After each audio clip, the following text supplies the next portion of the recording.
All right, everyone. So this is a recorded mini lesson on the textbook section, The Challenges of Peacetime. Okay, so this is going to be a short lecture on post-World War II America. I am Mrs. Richardson, and this lesson is being recorded for learning purposes. Okay, so when we get to the end of World War II, this marked a time of big change for Americans.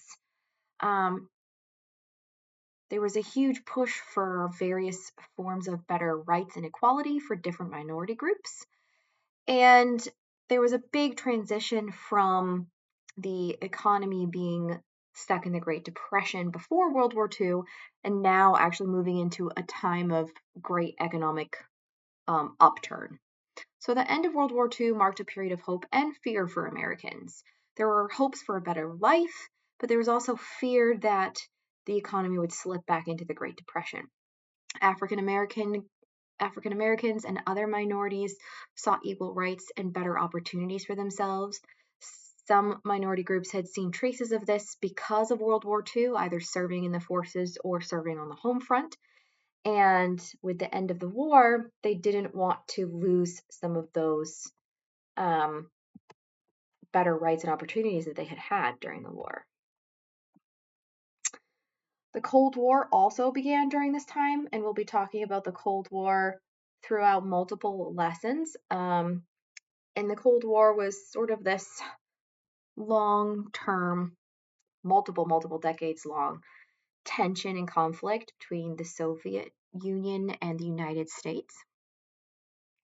So there were some bits and pieces about the Cold War. We're going to cover that more in other lessons, but just making note of the fact that it kind of started in post-World War II America. All right. So after the war, the U.S. government rapidly demobilized or kind of took apart the military, reducing the forces from 12 million serving to 1.5 million by June of 1947. Certain groups pressured for a quick return to civilian life, and that affected things politically and also affected things economically as people kind of dumped back into the workforce looking for jobs that had been filled by other people. Women and African Americans were often expected to give their jobs back up for the men who were returning home. All right. Concerns also came up during this time about the nation's strategic position. Where are we at with other countries in the world? Is it wise to take apart our military to this extreme? Should we retain some of it? And so lots of big changes happening. So veterans who returned often faced difficulties adjusting to civilian life. Up to 20% documented suffered from psychological casualties. And there were concerns about finding employment, adjusting to family dynamics, and adjusting to non-military life. World War II was exceptionally violent. We're in a period of warfare in which the weapons are more brutal than they were 100 years ago. You know, there are bombs, there are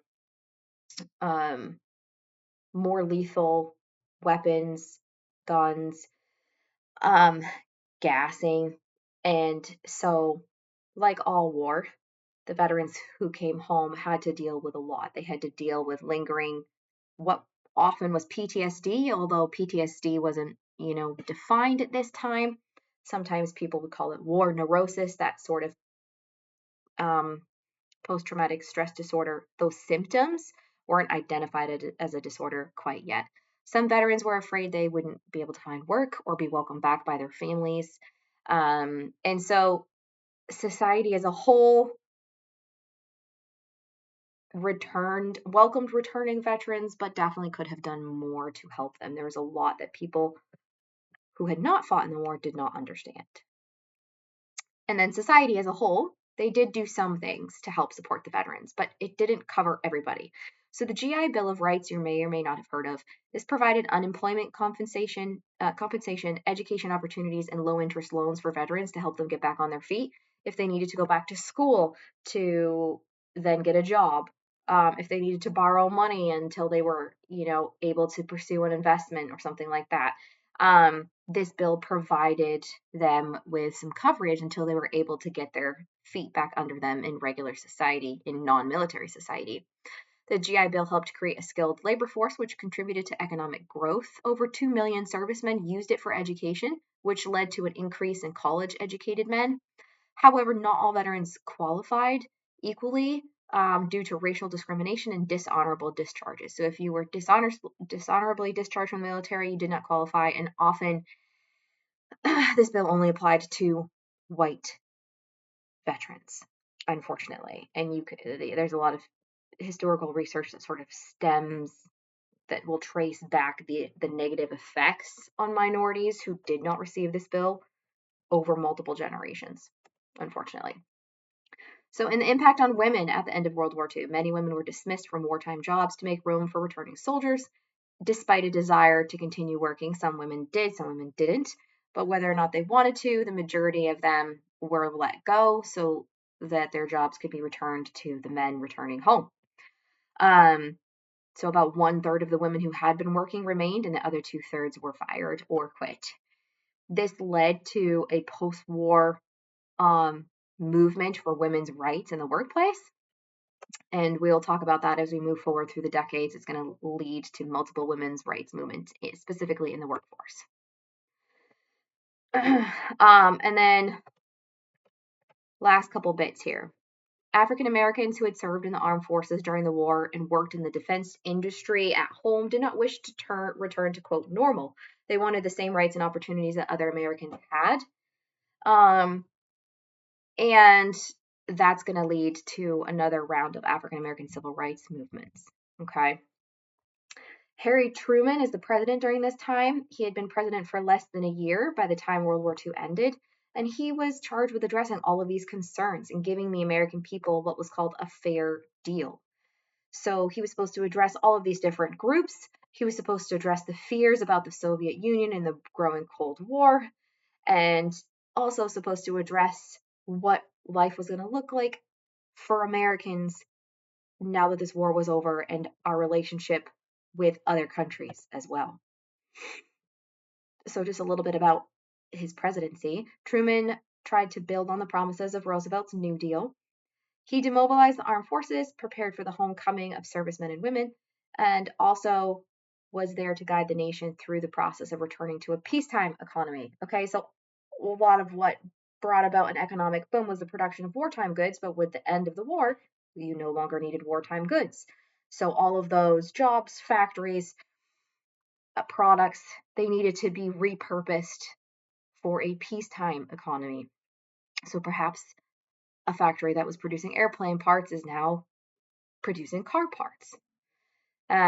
President Truman proposed an ambitious program of social legislation that established a federal minimum wage, expanded Social Security, public housing, and prohibited child labor.